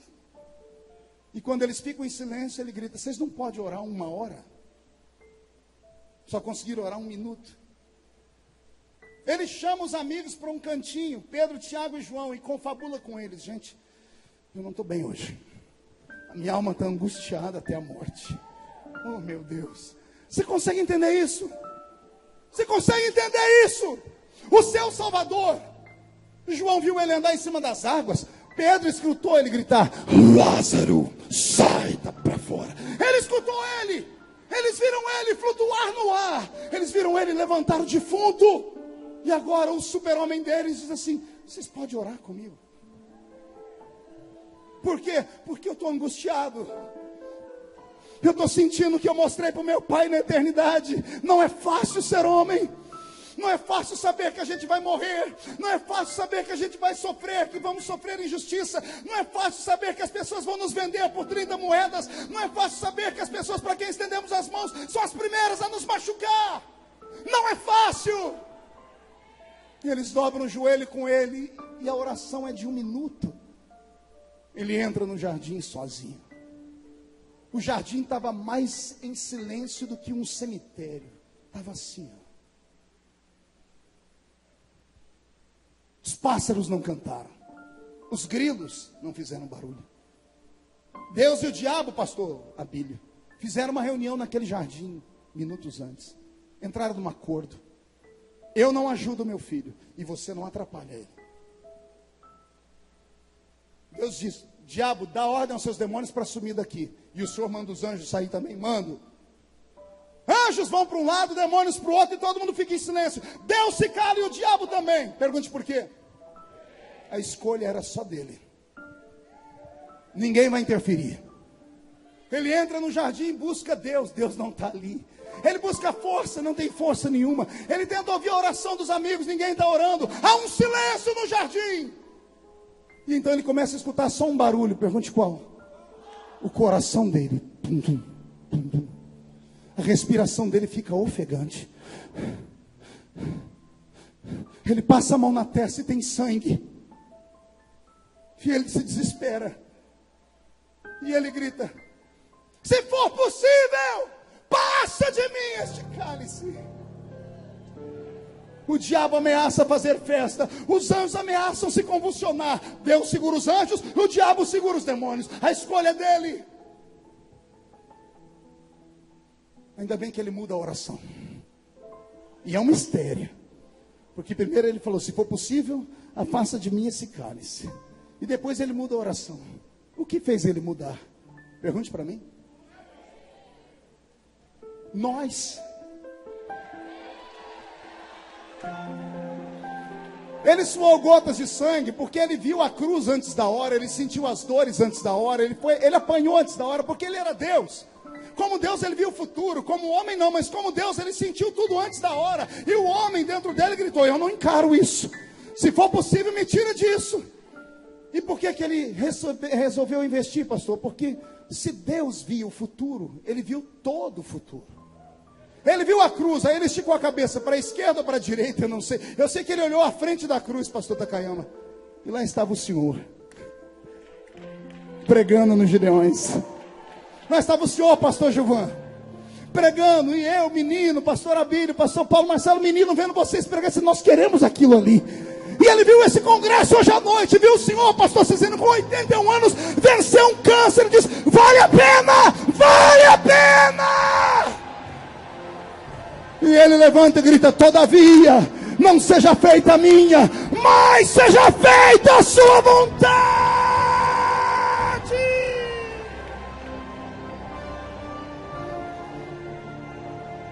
Ele se levanta, pisando forte no chão. Ele sai do jardim, está todo mundo dormindo. Ele vai acordando um por um, Mara, com o pé. Acorda, acorda Pedro, Tiago, João. E todo mundo vai dar uma desculpa: nós não conseguimos orar. E ele diz: calma, agora não precisa ninguém orar mais. A carne é fraca, mas pense no Espírito que está forte. Pense em alguém que está forte, porque o Senhor está forte. Eu vi os Gideões missionários em 2016. Eu vi o Abílio pregar, eu vi o Paulo pregar, eu vi o Takayama pregar, eu vi o Vanderlei pregar, eu vi o Gilvan pregar, eu vi o povo se alegrar, eu vi gente falar em línguas, eu vi gente ofertar para a obra missionária, eu vi o Cezino vivo, eu vi, vale a pena, vale a pena. Alguém tem o nome escrito no livro da vida aqui? Toca o cotovelo, o sermão, diga para ele: reage, pelo amor de Deus. Vai! Senta aí, porque eu estou no meio da mensagem. Que bom que o Senhor me deixou para agora. Nós vamos entrar pela meia-noite. Ele encarou todo mundo. Cuspiram nele, prenderam ele. Ele foi jogado na mão dos piores homens do seu tempo: Anás, Caifás, sogro e genro. 2 corruptos, desgraçados. Os 2 jogaram ele na mão de Pôncio Pilatos, que com medo lavou as mãos depois, mas parou para ouvir o Nazareno. Não encontrou nada de ruim nele. Para aplacar a ira dos romanos, ou a ira dos judeus, mandou bater em Jesus. 39 chibatadas com o azorrague, 12 tiras de couro, 400 cortes no corpo. Naquela noite ele não dorme, ele desmaia. É jogado num canto, amarrado por um pano, para não morrer de hemorragia. Mais de 2 litros de sangue o seu corpo perdeu. Enquanto ele está desmaiado num canto, Pilatos está tentando jantar e não dá conta. A comida não desce. A mulher pergunta: o que você tem? Ele diz: eu vi um homem hoje, que eu nunca vi ninguém igual a ele. E ela diz: eu não me meto em assuntos de política, mas esse homem me fez sofrer essa noite. Por quê, mulher? Porque os deuses me mostraram ele e disseram assim: esse homem é justo. Pilatos naquela noite não dormiu como era um cônsul, como era advogado. Pegou o livro da lei dos judeus e passou a noite inteira lendo, pastor Abílio, pastor Marcelo, Paulo. Passou a noite inteira lendo a lei dos judeus e ele encontrou uma brecha na lei dos judeus. De manhãzinho ele está todo empolgado, chamou todo mundo, chamou a multidão e disse: hoje é o dia do Pessaque, é o dia da Páscoa. E a Páscoa dos judeus, o Deus de vocês é bom, porque ele não mata todo mundo. Se tiver 2 ruins, um ele solta e o outro ele mata. Tomem Jesus e Barrabás. Vocês têm o direito de escolher um para soltar no deserto. O sacerdote vai botar a mão nele, ele vai levar o pecado para o deserto. E o outro vai morrer. Quem que vocês querem que eu mate? E a multidão recomprada, não foi comprada. A moeda.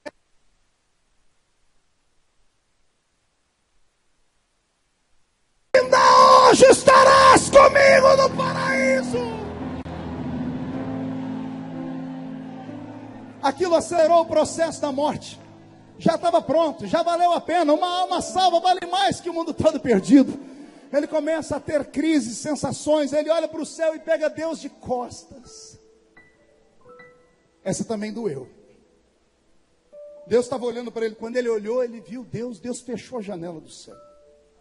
Ele sentiu uma dor, como aquela que você sente quando grita e Deus não responde. Quando pede, Deus não dá.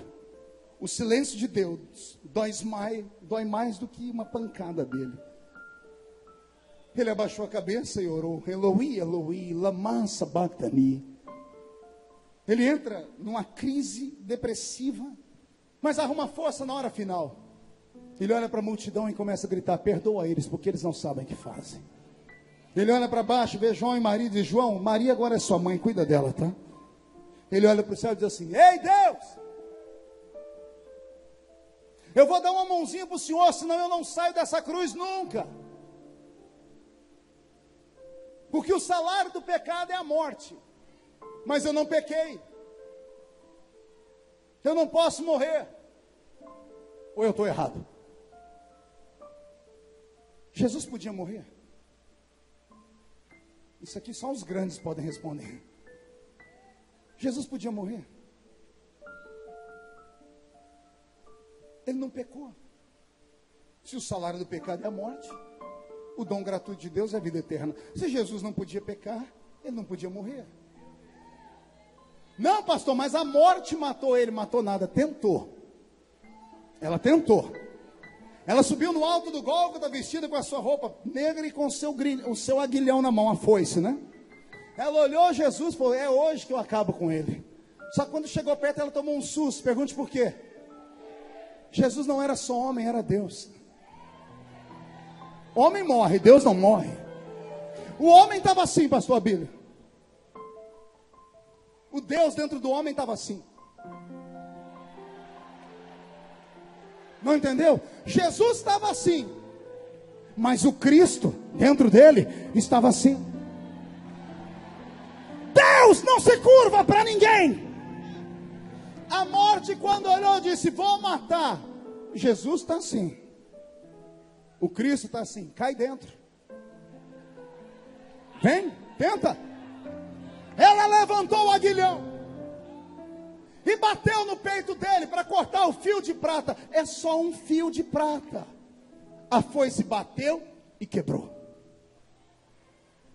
Pastor, isso é invenção, né? Não é não. Tem um pastor pregando lá em Corinto. Ele era baixinho, botava um púlpito assim. Ele está pregando aqui, todo mundo dando glória a Deus. Ele olhou na porta. Lá na porta, quem é que apareceu no culto? a morte. Ela olhou para ele, eu imagino que ela fez assim, ó.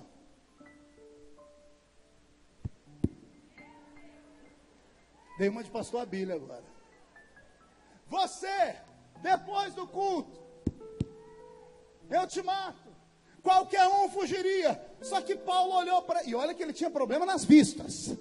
Ele falou com os irmãos de Gálatas: vocês me montando que se pudessem dariam seus olhos para mim. Ele olhou direito para encarar como o míope faz. Ao invés de ter medo, ele começou a rir. E emendou uma pregação, pastor Cisino.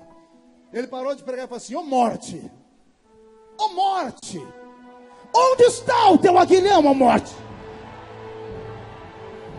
Cadê a sua foice, morte? Travada foi a batalha na cruz e a vitória foi dele.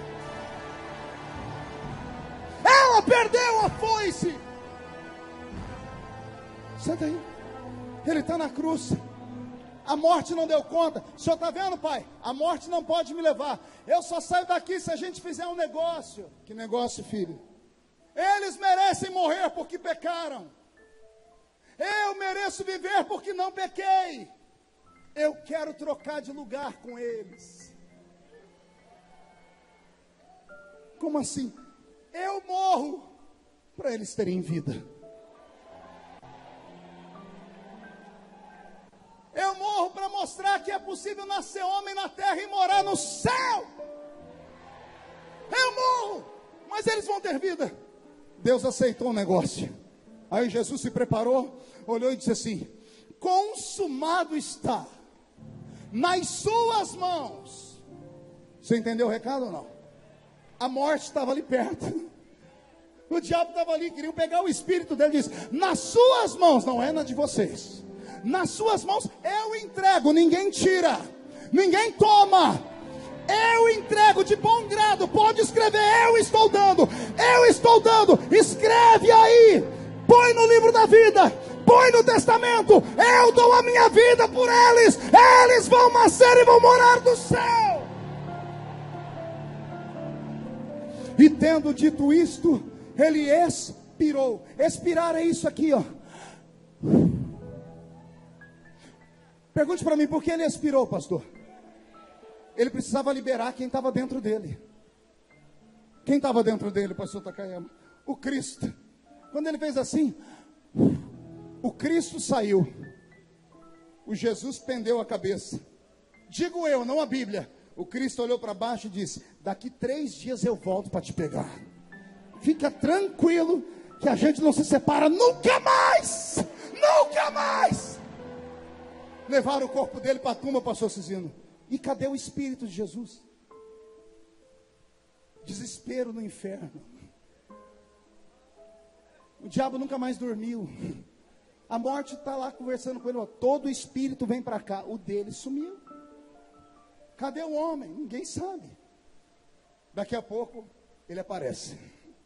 Lá dentro, lá no antro do oco do bambu. Está lá Zé Pilintra, Zé Piranta, Exu Caveira, Tranca-Rua, Preto Velho, Nega Velha, Pombagira, está todo mundo lá. Ele chega, não fala nada não, só estica a mão.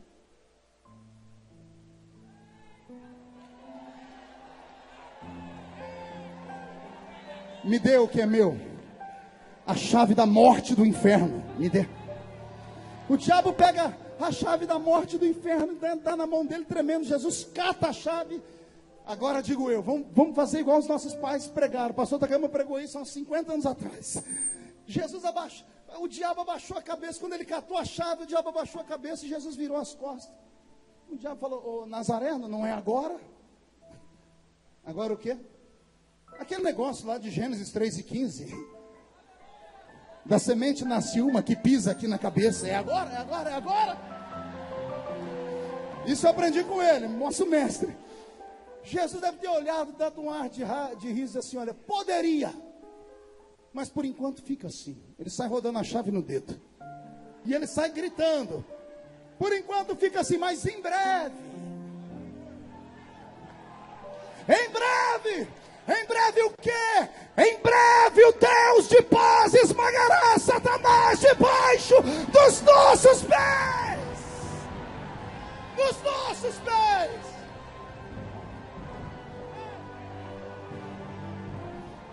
O que é que Jesus tem na mão? A chave do quê? A chave do quê? A chave do quê? São alegorias. Jesus tem uma missão antes de ressuscitar, pastor Cicino. Isso aqui falta ensinamento nas escolas dominicais. Todos os homens que morreram antes de Jesus não tiveram a chance que todos os homens que nasceram depois de Jesus tiveram, que é a salvação eterna. Era preciso Jesus consertar, colocar um peso nessa balança. Por isso ele tem na mão a chave da morte e do inferno. A chave da morte representa o seio de Abraão. E a chave do inferno representa o Sheol. Com a chave da morte e do inferno ele desce nas regiões mais baixas. Está escrito na palavra. E ele traz consigo um cativo cativeiro. Jesus pregou o evangelho aos mortos. Ele entrou no Sheol e entrou no seio de Abraão e se apresentou como ele era. Os que creram nele, teve uns que acreditaram tanto que não saíram só dali, já saíram da tumba lá na terra. Porque diz a Bíblia que quando Jesus morreu, foi visto o corpo dos santos andando pela cidade toda. Jesus pregou o evangelho a todos eles. E depois que ele pregou o evangelho a todos eles, é hora de ressuscitar. É domingo de manhã. Oh glória. 6 mulheres estão se aproximando da tumba, tristes, acabrunhadas.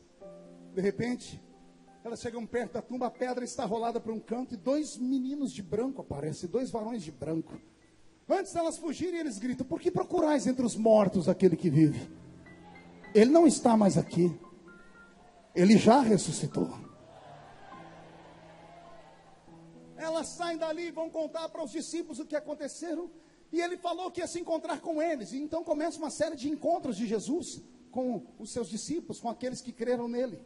Num período de 40 dias, ele apareceu a 500 pessoas e marcou um ponto de encontro com eles em Atos capítulo 1. Em Atos capítulo 1, Jesus marcou um encontro com eles, por isso que tinha uma multidão ali ouvindo ele pregar. Só que eles estavam tão atônitos que a pregação dele não fazia sentido. Teve uma hora que Jesus parou de pregar e falou para eles: o que vocês querem saber alguma coisa antes de eu ir embora? Gente, se você vê Jesus ressuscitado, você ia perguntar o quê? Eu ia perguntar como é que é do outro lado. Eles estavam tão atônitos que um deles perguntou: é agora que o Senhor vai livrar Israel da mão dos romanos?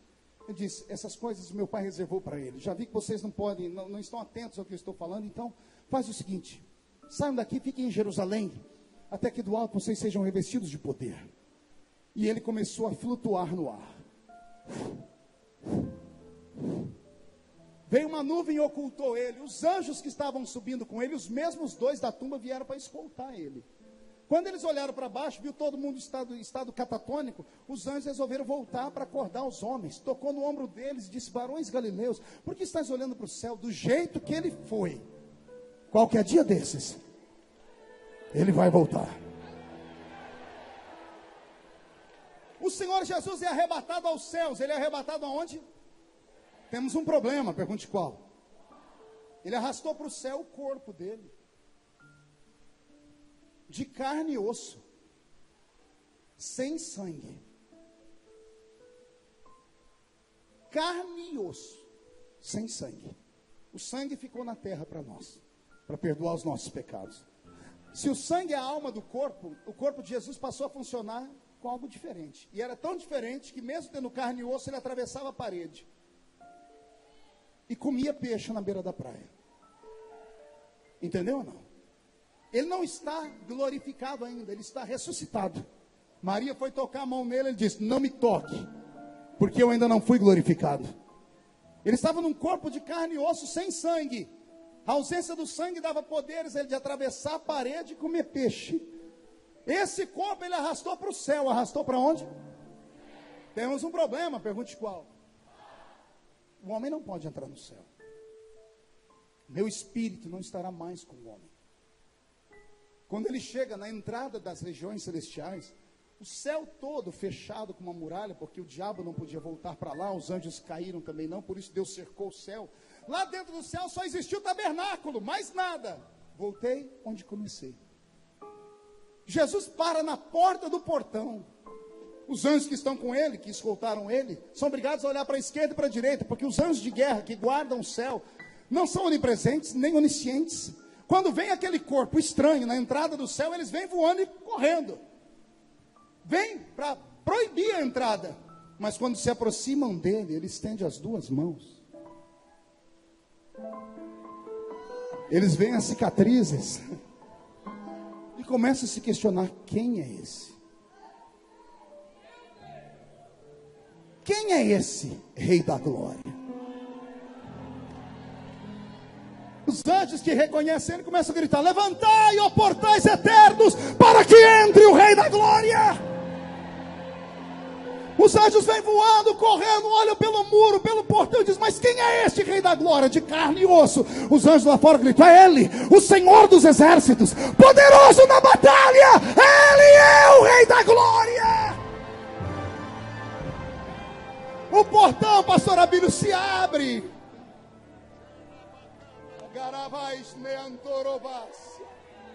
O portão se abre. Respira fundo. Um homem nascido de mulher pisa com os pés de carne no céu. Quando Jesus pisa no céu, o céu inteiro treme. E ele grita: é possível nascer homem na terra e vir morar no céu. É possível. Estou com meu corpo todo arrepiado. Agora que ele já cumpriu a lei, respira fundo aí. Coisa de filme. O corpo humano dele flutua. O corpo humano dele cresce. Os cabelos castanhos vão ficando branco da raiz para trás. Os olhos castanhos vão tomando cor de fogo. Os pés furados vão dando lugar para um latão que saíram da fornalha. A roupa da terra é transformada em linho do céu. Um cinturão de ouro traça o peito dele. Abre a boca e grita: o rei voltou. O rei está de volta.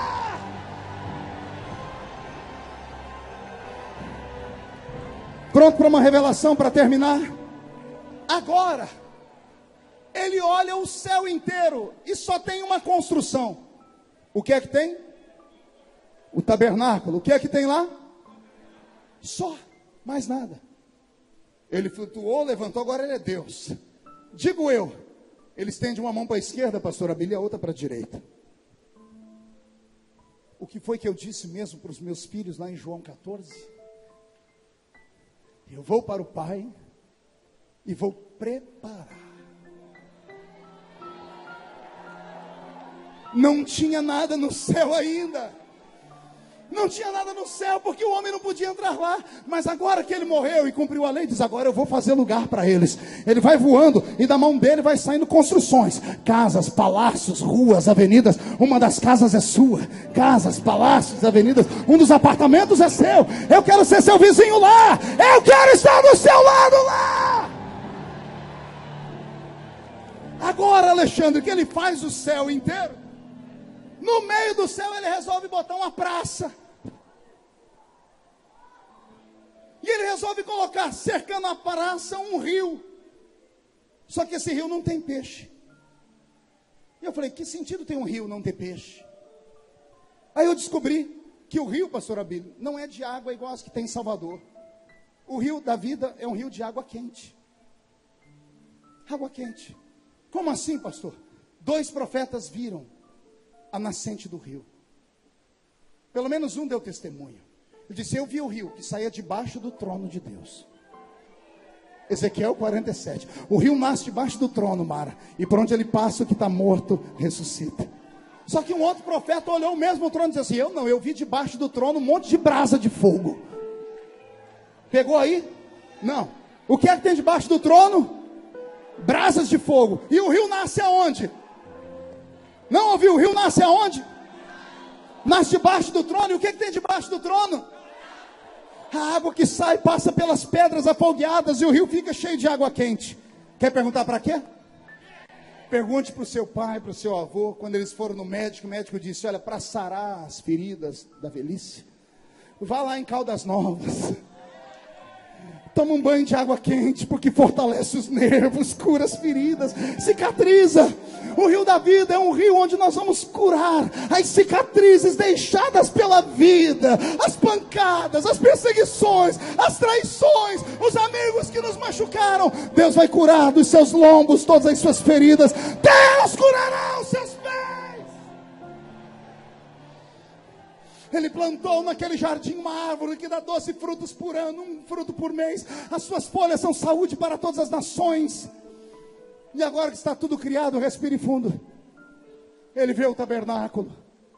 Os 2 anjos estão com ele. Ele flutua e passa pelo alpendre. Ele passa pelo átrio. Quando ele chega no lugar santo, o anjo vai abrir a porta. Um abre a porta e o outro, quando olha lá dentro, vê um homem chorando.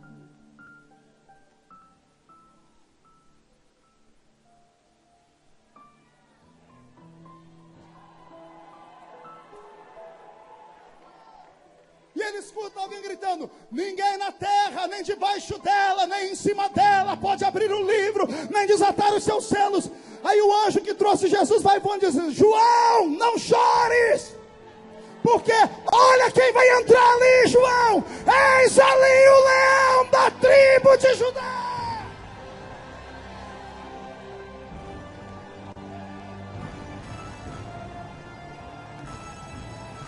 Pastor Elaine de Jesus, quero um terremoto aqui agora.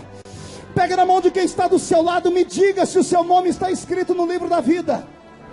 Se o seu nome está escrito no livro da vida, aperte a mão desta pessoa que está do seu lado. Grita com ele, diga: reage.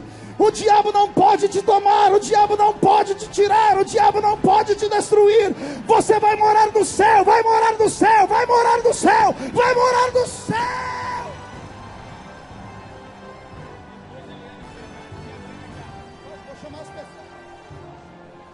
Pode soltar o playback da cantora. Feche os seus olhos. Senhor, meu Deus e meu Pai, onde houver um homem e uma mulher que tem o nome escrito no livro da vida, faz trovejar sobre eles a esperança e a fé. Onde houver alguém, Senhor, que há de morar no céu, tira a tristeza, enxuga dos seus olhos todas as lágrimas. Senhor, dá um sinal. Rasga o céu com a tua adoração agora. Batiza com o Espírito Santo, Jesus. Noite, Paulo e Silas na prisão. Queria, depois da cantora, eu quero Alisson e Neide. Alisson e Neide, cadê vocês? Já fiquem aqui perto e mande o playback para lá. Da comunhão. Pega na mão do teu irmão e diga: o valor é a comunhão. Eles abrem o inário. Pega na mão dele aí. Cantam hinos ao Senhor. Faz sentido, pastor Abílio? Faz sentido, pastor Paulo? Deus envia. Faz sentido, pastor Cassaniano? Faz sentido, pastor Gilvan?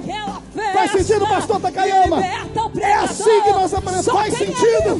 Faz sentido! Sinta agora o terremoto que Deus vai mandar neste lugar. Vai balançar, vai sacudir, vai ter poder da cabeça aos pés. Veja agora, correntes e as algemas agora vão se arrebentar, porque Jeová não suporta o choro de um fiel, de um fiel. Levanta a tua mão e adora assim comigo. Aleluia. É assim mesmo. E todo mundo assustado, sem saber o que será, vai, sem saber. Paulo prega nos escombros, Paulo prega nos escombros. Todo mundo está atônito por ver Deus se revelar. Se revela ao teu povo nessa noite. 00:12. Quando se prendia um crente, horário profético, somente para testar. Horário de crente. Testar. E se a corrente eu quero ver, vai.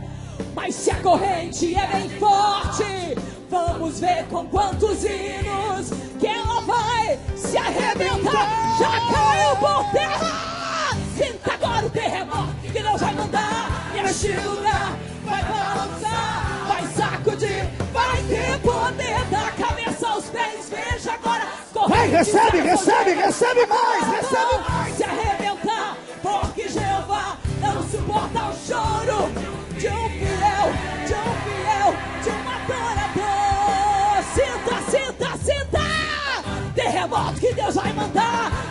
lugar vai balançar, vai sacudir, vai ter poder da cabeça aos pés. Veja agora, correntes e as algemas agora vão se arrebentar, porque Jeová não suporta o choro de um fiel. As duas mãos pra cima assim comigo, as duas mãos pra cima assim, ó, declare. Treme terra, treme céu, canta a igreja. Deixa o teu amor subir e tocar o coração do Pai. Agora treme, Treme terra, agora treme treme céu, céu. canta a igreja. Rasga o véu. Sinta agora o terremoto que Deus vai mandar neste lugar. Vai balançar, vai sacudir, vai ter poder da cabeça aos pés. Veja agora, correntes e as algemas agora vão se arrebentar, porque Jeová não suporta o choro de um fiel, de um fiel, fiel. Glória! Levante as duas mãos para o céu enquanto a dupla se aproxima. Chacoalha, segure, chacoalha as suas mãos. Fique cara a cara com alguém, ou alguém mais crente do que você. Chacoalha a mão sobre ele. Diga para ele: Deus te trouxe aqui nessa madrugada para te dizer que o seu nome está escrito no livro da vida. Não tem demônio que risque ele. Chacoalha a mão sobre a pessoa. Jesus faz cair na palma desta mão uma brasa de fogo agora. Onde eles colocarem a mão deles, coloque a sua. Mas coloque agora, já! Coloque a mão sobre a pessoa e ministre sobre ela. Ministre sobre ela. E agora, Paulo? O que a gente vai fazer aqui dentro dessa prisão? Eu ainda não sei. Mas se a gente começar a adorar, alguma coisa diferente vai Ferido, machucado, envergonhado. E tu quer adorar, Paulo? Vamos adorar sim. Escute. Ô Paulo, nós estamos presos. Paulo, tá tudo doendo. Silas, eu também tô com dor, mas mesmo assim eu sou adorador. Ô Paulo, nós estamos presos por causa de uma libertação. Tu lembra? Silas, para de reclamar e a partir de agora vamos adorar. Silas, Deus permitiu entrarmos aqui. Eu tô todo machucado. Não é agora que vamos excluir. Se a gente começar a adorar, o nosso Deus pode invadir esse lugar. Cantar o quê? Pregar o quê? Silas, eu também não sei, a gente tem que adorar. Se a gente ficar aqui só para reclamar, é o nosso fim, olha, eles vão nos matar. Cantar o quê? Pregar o quê? Ô Silas, reage por favor. Me convence. E se dessa prisão ele não nos libertar, com certeza lá no céu nós iremos morar. Tá bom, bora cantar. Tá bom, bora exaltar. Faz assim, tu canta aí, eu oro aqui. Então começa assim. Majestoso, glorioso, poderoso, invisível, imbatível, ele é tremendo e anda em cima do mar. Paulo, eu tô todo machucado, mas o meu corpo tá ficando arrepiado. Majestoso, glorioso, poderoso, invisível, imbatível, ele é tremendo e anda em cima do mar. Silas, acabou de acontecer. Eita! O chão acabou de tremer. Tremeu, tremeu, tremeu, tremeu, tremeu, tremeu, tremeu, tremeu. Paulo, eu também tô sentindo ele aqui. Bora adorar o nome dele. Majestoso, glorioso, poderoso. Paulo, eu acabei de sentir aqui. A corrente acabou de cair. A corrente caiu. A corrente caiu. A corrente caiu. A corrente caiu. Jesus chegou. O cárcere abalou.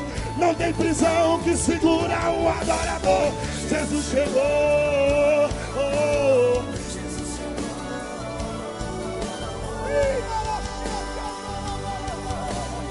Cadê você, adorador? Cadê você, adorador?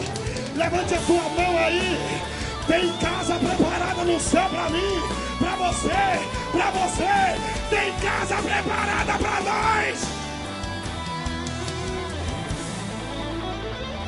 Pastor Marcos Feliciano, por essa ninguém esperava. Paulo, tu tá sentindo o que eu tô sentindo?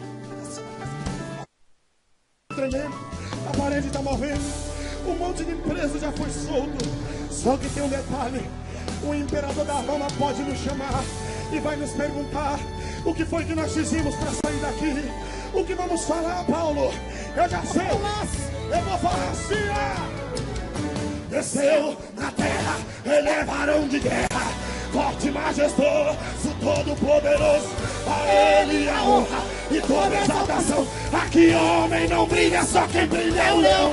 Ele abate, ele exalta do jeito que ele quer. E pra ele te exaltar, você tem que ter fé. E se tu tiver pensando que alguém vai te barrar, ainda que ele mate, a tua vitória vai, vai, vai, vai, vai, agora! Canto que na raia vai raiz. Levanta a mão. Jesus desceu aqui, tá passeando aí. Ele quer te tocar, quer te abençoar. Então levanta a mão e abre esse bocão, pois a sua unção parou nesse lugar. Adora, adora, adora, adora, adora, adora, adora, adora aí. Não tem prisão, nem depressão que segura um adorador.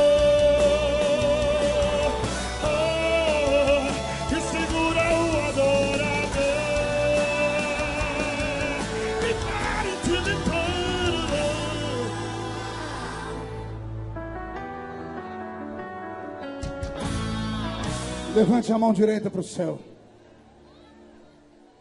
Diga comigo, em nome de Jesus: todos os demônios que lutaram contra a minha vida, contra o meu nome escrito no livro da vida, contra a minha família, contra os meus sonhos, eu ordeno, venha para a palma da minha mão agora. Feche a sua mão com força. Eu vou contar até 3. Você vai jogar no chão e vai pisar em cima. E você vai abraçar pelo menos 3 pessoas. Mas é para abraçar e gastar um tempo. E você vai profetizar para essa pessoa que ninguém nunca mais vai ver ela caída. Eliane Fernandes. Vão ver eles de pé. Você crê nisso? Mão direita erguida para o céu. 1. Você nunca mais será o mesmo. 1,5. Sua família vai sentir orgulho de você de novo. 2, quem viver verá, para ver o que vai acontecer nesse ano na sua família, na sua casa. 2,5, o Brasil será chamado de terra do avivamento. 3, jogue no chão, pisa em cima.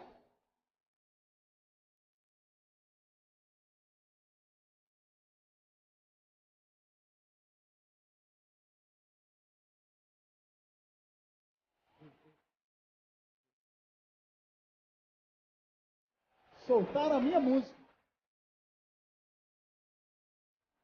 Meu Deus, quantas vezes eu preciso de alguém, uma força quando a coisa não vai bem. É incrível, não adianta a gente procurar, não tem ninguém.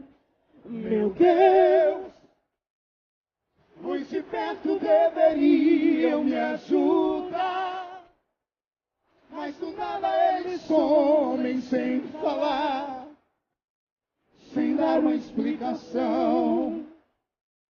Nessa hora eu me lembro do irmão, daquele filho pródigo que dizia: pai, pra que fazer uma festa